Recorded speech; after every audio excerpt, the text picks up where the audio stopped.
Hi, and welcome to another exciting episode of the Andre The Beast Crayton Show. Today is an exciting day. There's a lot of new things happening in this beautiful city of ours, Indianapolis, Indiana.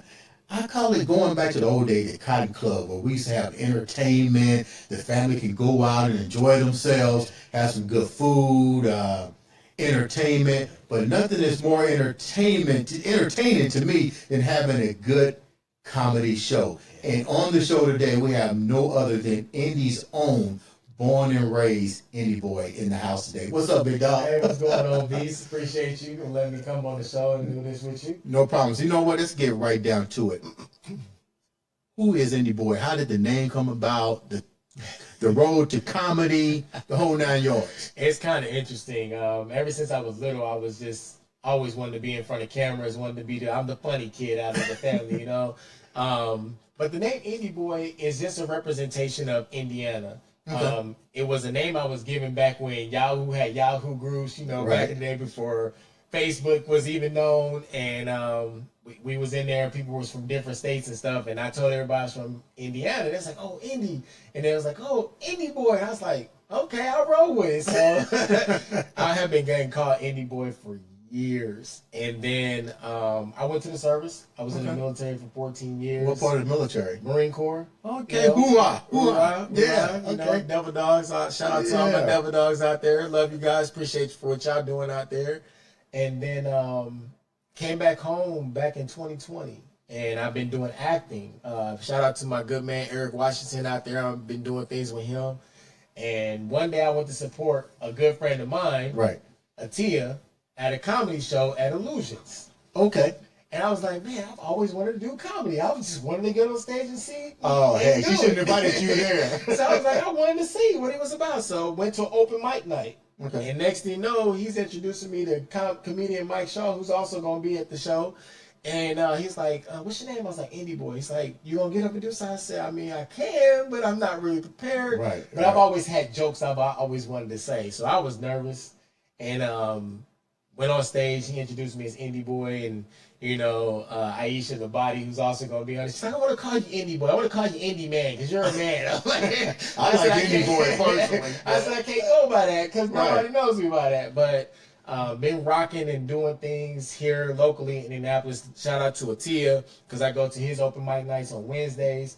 Shout out to Mike Shaw for giving me an opportunity. A big shout out to my boy Nate Russ down in Atlanta, Georgia, because he was one of my inspirations because I seen him doing it. He's been doing comedy for a long time. What was it about him that you said, wow, I got to do this? What was the funny line that you remember that he said?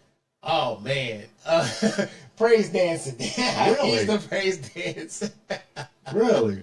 So he does a lot of skits. Okay. On Instagram and Facebook, and I had been following him, and I actually was part of the acting with him here in Indianapolis before he moved down to Atlanta, Georgia. Okay. And he's just a funny guy, and I was just like, man, I like what you do. You're genuine. You give great comedy, and he does. Now he's opened a platform for locals to do here, which he has the homecoming comedian shows. Just last Friday, he had an all-female set, which was amazing.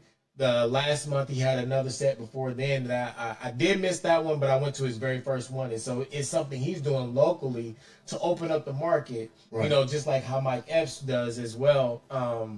But, you know, comedy is not an easy thing to do. I was just getting ready to ask, how difficult is it? You went from the Marines, the bad Marines. You know what I mean? My brother's a Marine.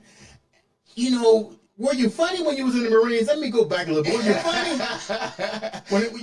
When you're under fire, did you say, hey, watch out for that bullet? No, you know, actually, I was not in infantry. I was admin, so Mama didn't raise no fools. I said, I want to do whatever job I can do that will keep me from getting in the battlefield, but will, you know, get me in trouble. So I was admin. Okay. So I'm behind the desk doing typing, you know what I mean? I'm flicking paper pins and people, you know, paper clips going all over the place, but I've always had a sense of humor. So I was like, well, let me put it to work. Now, I didn't do jokes, but I did jokes. Give me an idea. Let's go back. You're doing your work as a Marine. Yeah. And people around you are tense. What do you tell them? What would I tell someone? Without getting in trouble.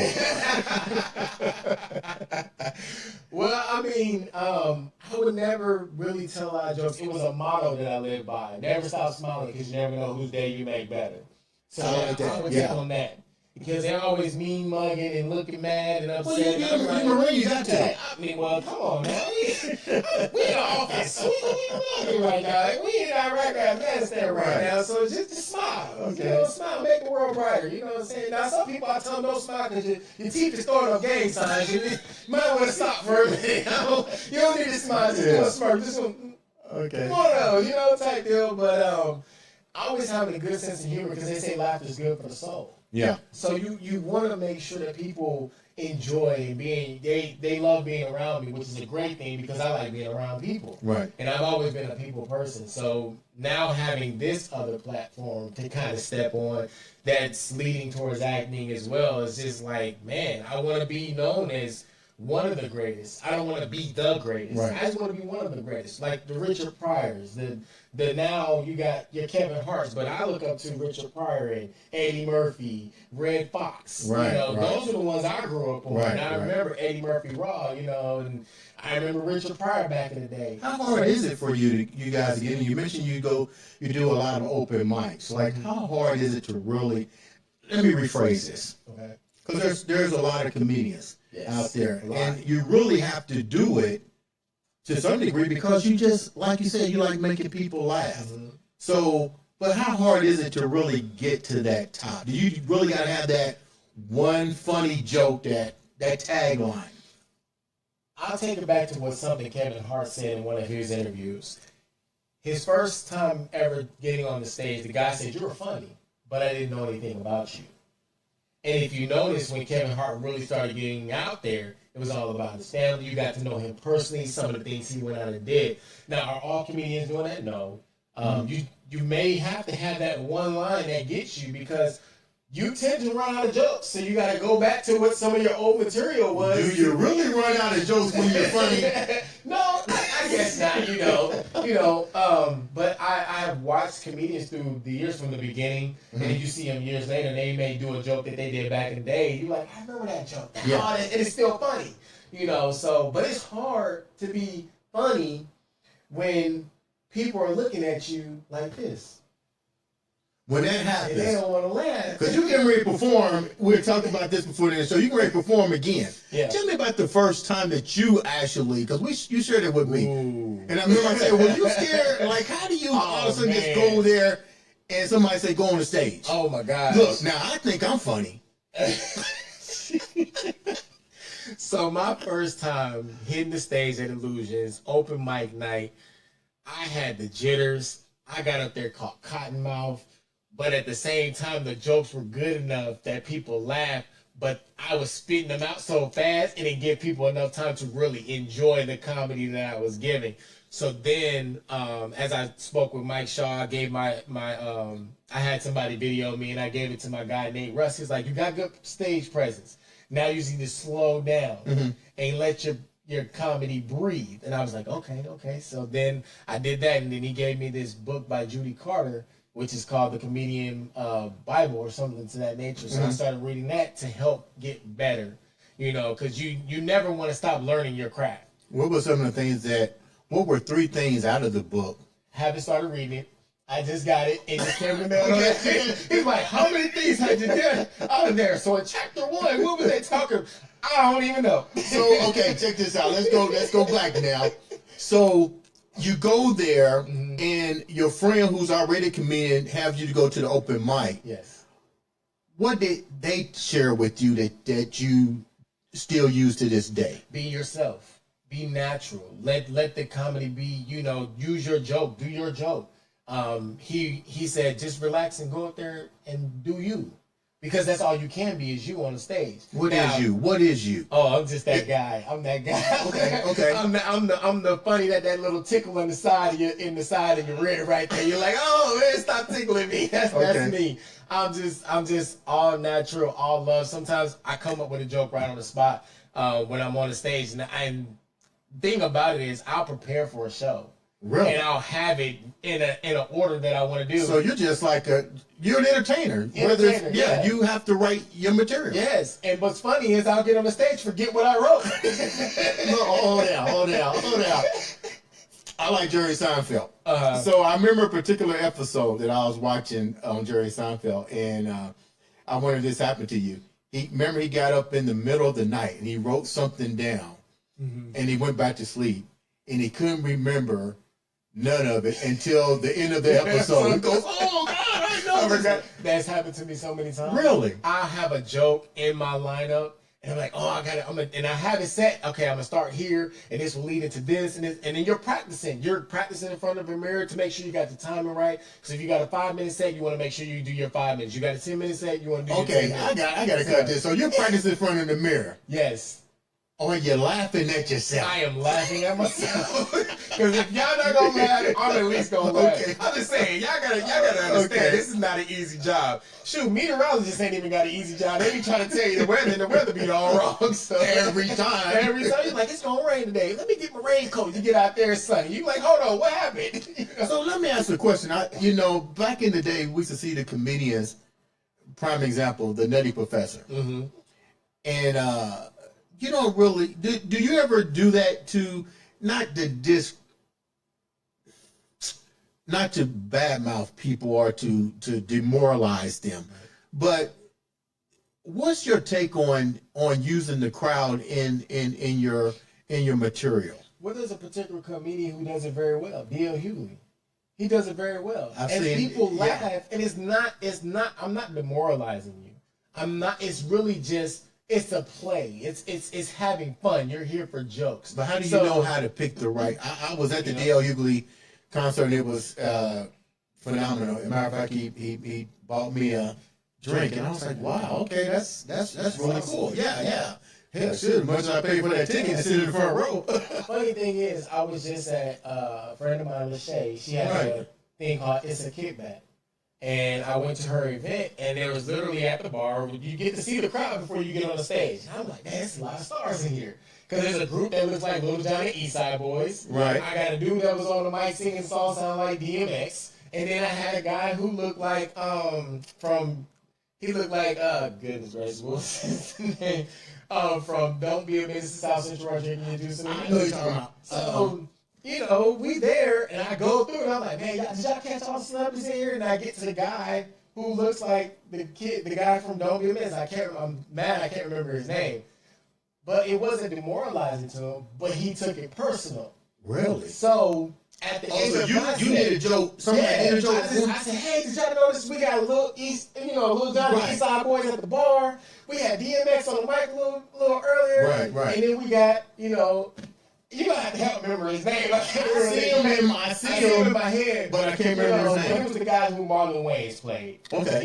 He had the wicks in his head. His hair was all, going this way and that way. And so at the end of my set, which was just a beginner, it was just an icebreaker for the crowd, just to have fun, he took it personal, and so he wanted to get on the mic. Now, one thing you don't do with a comedian is interrupt his time. Interrupt our time, but then don't at the end of our set try to come for us. Because we're comedians. We got jokes for days.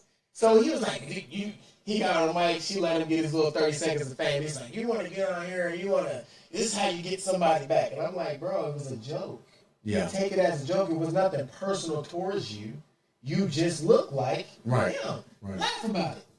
But then he came for me. He's like, you come up here with your 25-cent chain, which was this chain. I said, well, this represents Jesus, so you're going to hell. But, and I said, if you want to talk about anything, let's talk about these tight overalls you got on along with chains. I'm like, don't do that. Right.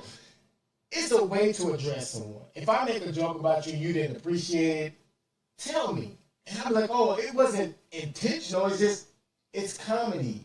Laugh. Have a sense of humor. Like if someone comes up to me and say, man, you got salt and pepper all in your face, somebody should bake some eggs on your chin. Right. I'd be like, that's funny, you know what I'm saying? You right, salt and pepper, throw some salt and pepper on your bacon or your eggs, I get it.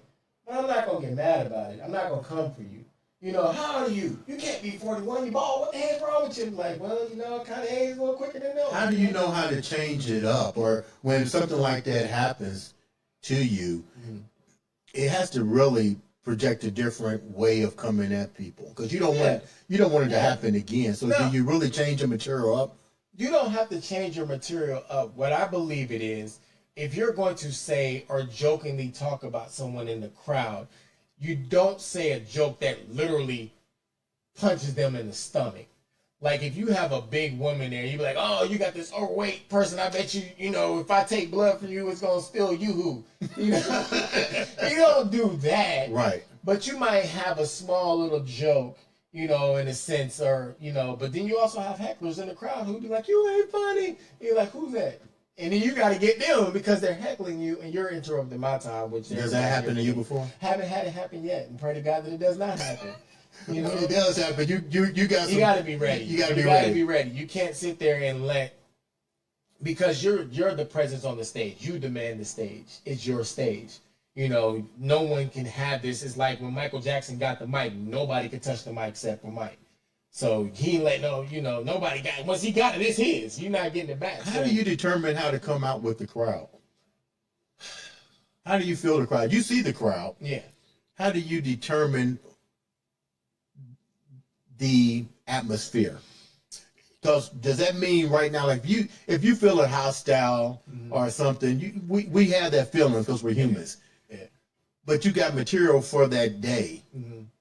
Do you change it up? You may have to, because depending on where you're going, your atmosphere creates what you want to do.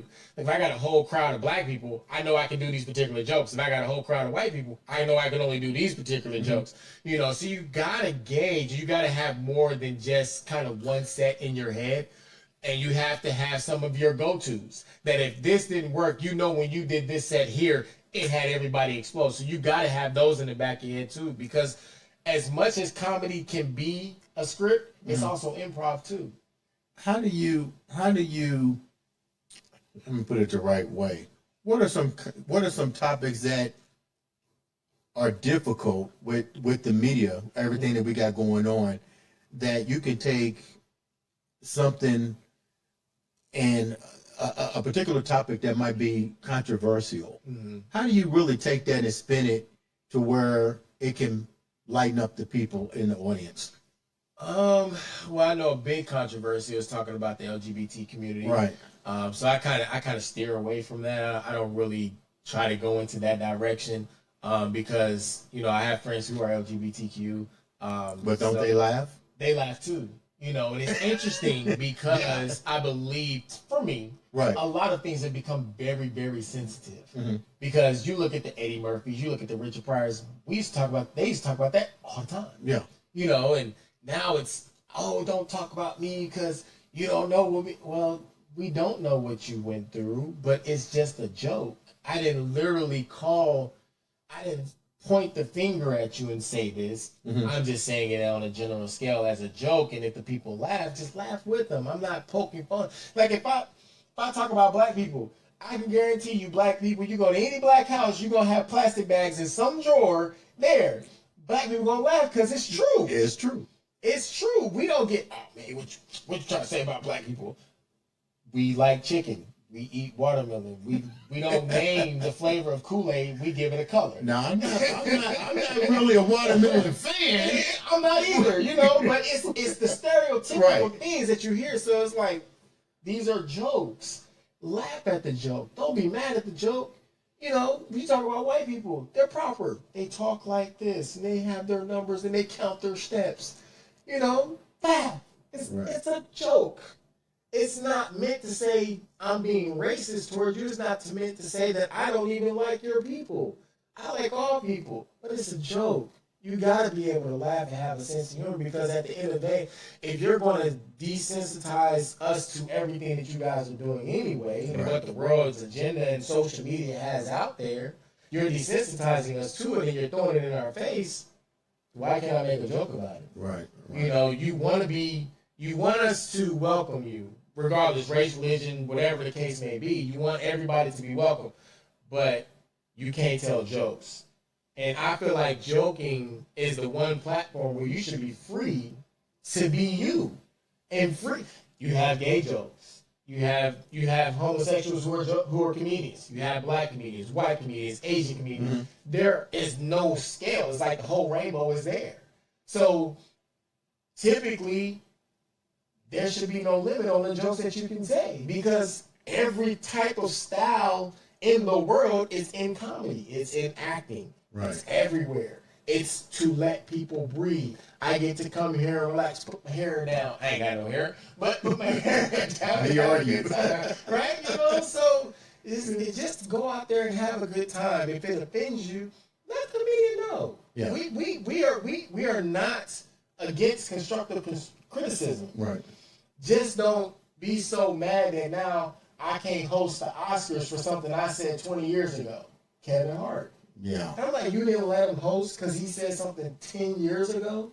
Social media is a motherfucker, ain't it? I'm telling you, like, social media got getting everybody in trouble right now, Dwight Howard. But, you know,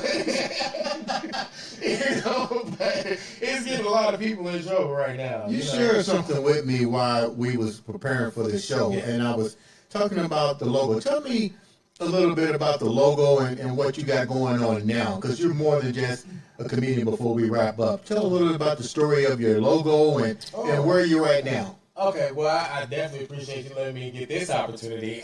So my full name is Quinton Allen Hayden. My middle name is spelled Allyn. So if you look at my logo, you'll see. I'll get it on the camera right there. Okay, so if you look at the logo, you'll see the Y, you'll see the N, and you'll see the question mark. So my clothing line is called All In. And what it's basically telling you, whatever your goals and dreams are, go after them, go all in. The YN question mark stands for why not. So when you put it all together, it means why not go all in on your dreams and goals. And that's what the arrow means, you're going all in. And like I said, it's a play on my middle name, Allen. My mom gave it to me, which I'm very appreciative of. My mom supports everything that I do. And I'm very grateful to have a mother who prays and your kids support you too. And my kids have shirts like me, so I'm very grateful for them. And this is something that I can pass down to my kids. It's called generational wealth. So this is something that once I hit that platform and people start seeing my logo and they're out there and like, man, I like that. I like what it stands for, because you can't just have anything like Nike. They have just do it. Right. People go out there and they just do it. Now I want you to think when you see this, oh, I'm going all in. Yeah. You know, it ain't spelled I-N, it's spelled Y-N, because why not? What other choice? I don't have tomorrow. I don't know if tomorrow's going to come, so why not go now and go all in on my dreams and goals? You know, it's funny how that word has opened up so many minds when we use the word generational wealth, especially for people of color descent. Yes. And that just doesn't mean just black. It just means color across the board. And I'm glad to see that you're doing that and you're empowering that. What else are you doing? You got some acting in your background too. I'm gonna try to get everything within this 30-minute time slot. No, I appreciate that. So, like I said, big shout out to Eric Washington out here doing great things in Indianapolis, Indiana. I'm working with him. We have a major show coming up in Atlanta, Georgia, December 9th. So if you need tickets, come holler at me. I got tickets for our Atlanta show. That's big.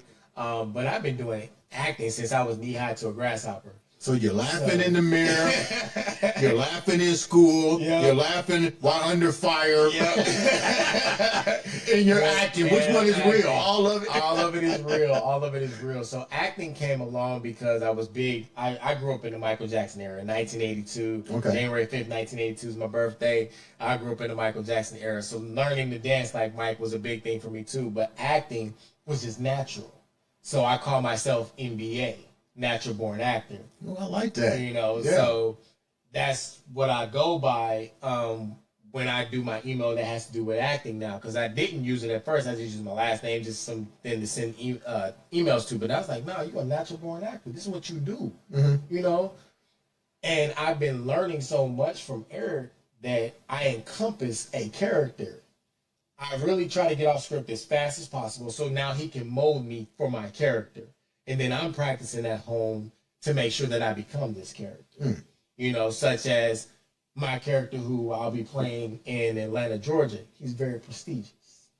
he would talk to you just like this, and he would talk to you. Oh, we need to change the you know. So I'm better than you. So why are we even at this interview? Because you need to come to my house that is a mansion and see what I'm all about. Oh, you understand what I'm saying? Yeah, yeah. Okay, yeah. So, but then I go back to myself and being me, you know. So, but you have to dive into things to know who your character is. He asked a very great question: who's your character, or who are you?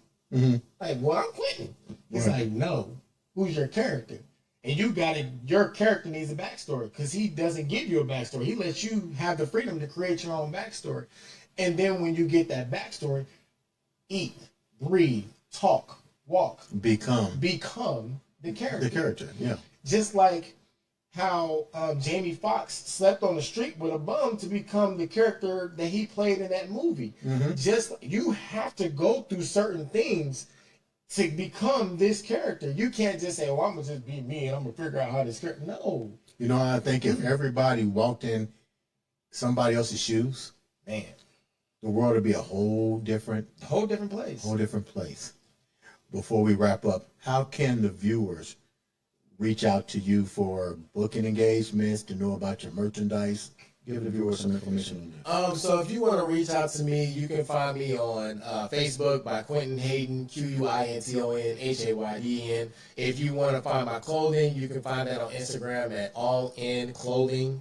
On Instagram, ALLYN, then clothing all together. I'm working on the website. Sorry, I don't have a website, but I actually make each shirt to your liking. So everything is custom made by me, literally. You pick the colors, you tell me what colors you want, and then I just encompass it into my logo. But I love doing it that way because it gives that personal feel. But and then at the same time, I don't like doing it that way because it takes a while to do. Yeah, but you know what? You put your love into it. I put my love into it. Individually. And then you can also follow me at Mr. Hayden317 on Instagram as well, and Mr. Hayden317 on TikTok. But if you need me, I'm here. Buy me. I'm always willing. I don't do any bookings right now. Just You get ready to it. You get ready to. So after this event, so let's talk about this event that's coming up at Indy's premier new family style restaurant, The Good Spot, located at 2023 Southeastern Street in Indianapolis, Indiana. Let's talk about this date on November the 3rd. Yes. November 3rd is going to be magical. I'm going to say it like that. It's going to be a great event. You need to be there. I want to say get there early just so you make sure you get your seats. Myself, comedian Mike Shaw, Aisha the Body, what's his name, Uncle Fred, are just some of the names that you're going to see there, and I swear you're going to leave there tickled. And we're just coming to bring that fire. So, you know, come out there, see us, let us do our thing on the stage. Come, laugh. Don't just look at us like we got a problem, like we on steroids or something. Man, you know, laugh at the jokes, you know what I'm saying? So, but it's going to be a great time. And it's free. And it's free. You can't beat that. You know what I'm saying? I know black people, y'all like free stuff. You know what I'm saying? So come on out, it's free. You got to go get the 99 And the food is good too. You know? And so you get a free event, all you got to do is pay for some food. You know what I mean? So you can't beat that. You know, come to be our cousins for the night. You know? Go, you know, you show people's family reunions, be like, I'm the cousin. Yeah, come in and enjoy the day, enjoy the comedian, enjoy the fun. Before we leave the viewers with something so constructive that only you can do. Ooh, I got you. I got you. You got me. Constructive. I want you to make them get off of the thing and say, wow, that was mind blowing. You're on the clock. Okay. Well, I'll leave you with this because it's one of my favorite scriptures in the Bible, and I'm Christian, so I'm going to leave you with this. One thing that I go by, and it's also tattooed on my arm, is I can do all things through Christ who strengthens me. So no matter what you do, as long as you got him as your foundation, there's nothing you can't do. When he says all things, he means that, all things. Whether it be comedy, whether it be entrepreneurship, whatever it is that you want to do in your life. Go all in and know that God's got your back. Understand? Ladies and gentlemen, this has been the one, the only Indy Boy himself. Come out to The Good Spot, November the 3rd, 2023 Southeastern Street, Indianapolis, Indiana. Indy's premier, newest, minority-owned restaurant. Enjoy the food, enjoy the great comedy for the event called Flavor Fridays. This has been another exciting episode of the Andre the Beast Crayton Show.